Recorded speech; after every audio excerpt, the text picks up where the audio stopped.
We got Anitta, Boys Don't Cry. Hold on, let me pull up the lyrics real quick. Okay. Ooh, I love the font. Spooky.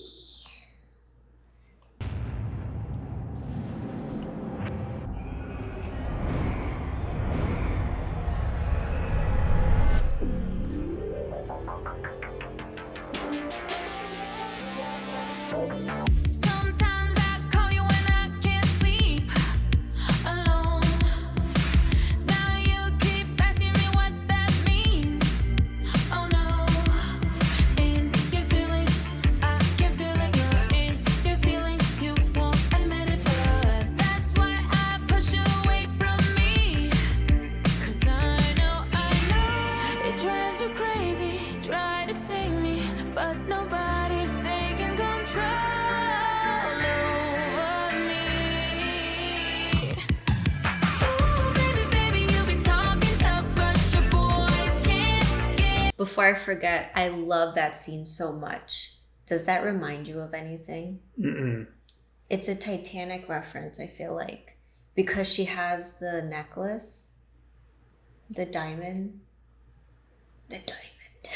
And then there's that specific scene when she's getting her corset tightened. I don't remember the Titanic like that.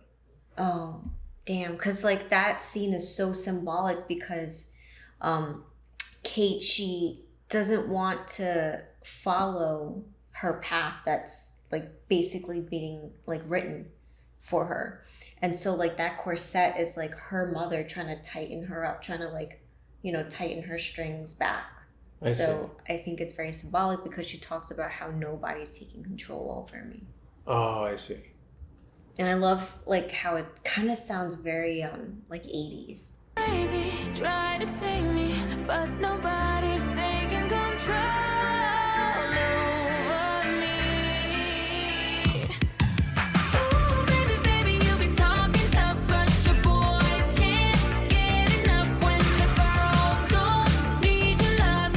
Who says boys don't cry? Ooh, baby, baby, you just out of touch, 'cause your boys can't get enough when the girls don't need your love.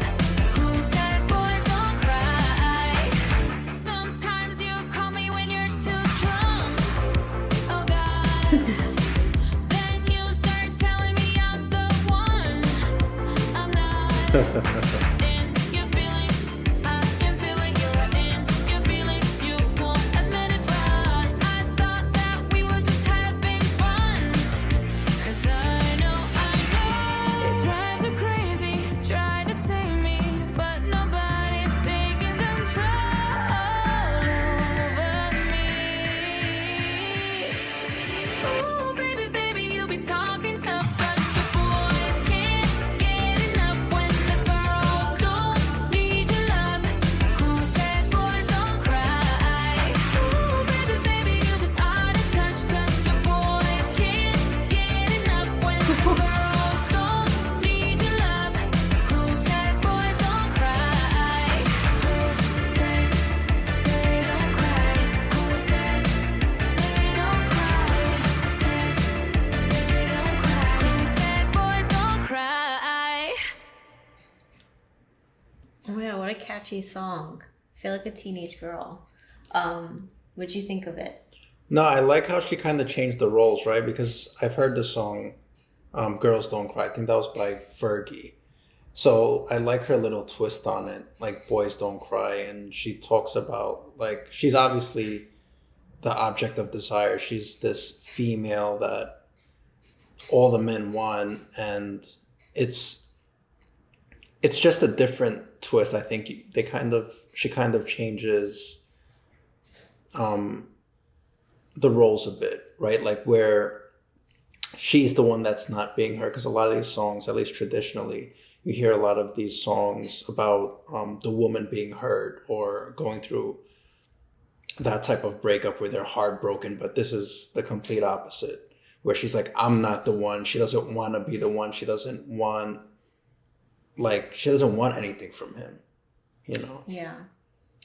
I also think that she's also highlighting that it's not true that boys don't cry. Like, it's like the actual literal sense of, guys can also be the emotional one, the one that, Yeah. falls too deep.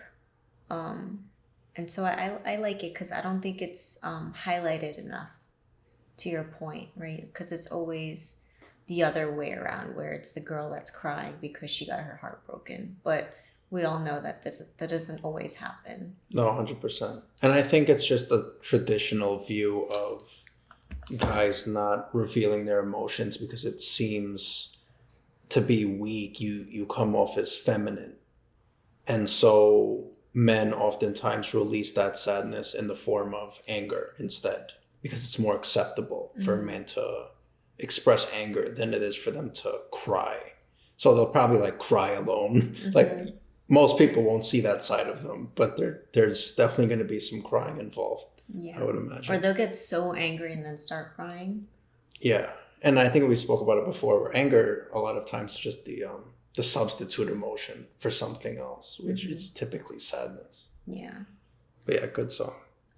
I really liked that you saw her constantly running away. And then I think it was a Nightmare on Elm Street reference where she's running, and instead of running, she ends up hiding.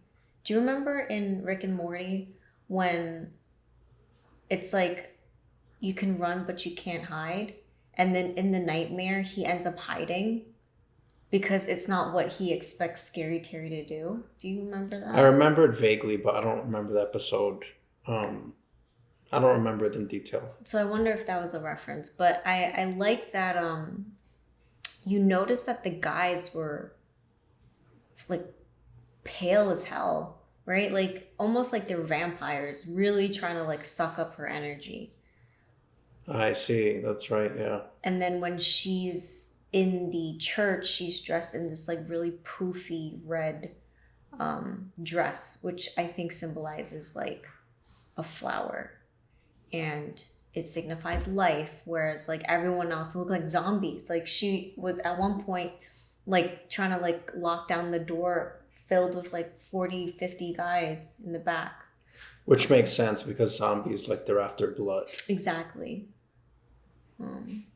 Like they need her. They need her to revitalize themselves.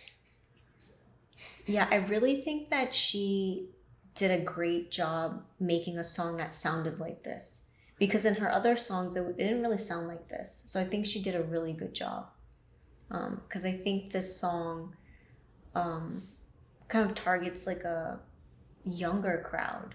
Like for me, I felt really young listening to it. That's why I'm saying that, I agree. because it was very like jumpy and poppy. Poppy. Really good song.